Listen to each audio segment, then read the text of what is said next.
Suomalaiset penkkiurheilijatkin saivat ensimmäistä kertaa juhlia ensimmäistä jääkiekon maailmanmestaruutta. Ja mestaruutta juhlittiin ja juhlitaan edelleen kodeissa, ravintoloissa ja näyttävästi myös kaduilla, kun Suomen mestaruus varmistui. Suomi meni täysin sekaisin. 5, 4, 3, 2, 1, 0, Suomellaan!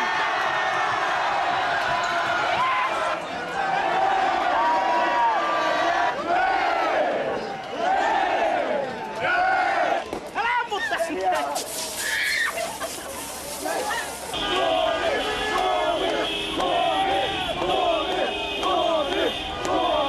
Voipa vetää, Ville Peltonen vetää mua sinne. Ei voi mitään.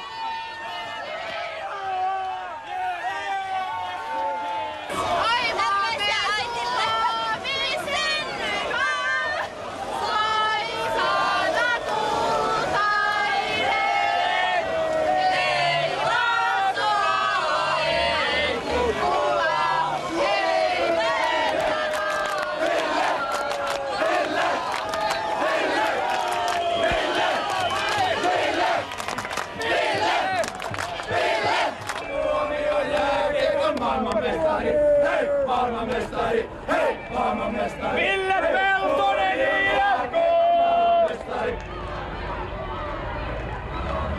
Hyvä Suomi! Suomi! Tosi hyvältä! Maailmanmestari! Maailmanmestari! Hei! Maailmanmestari!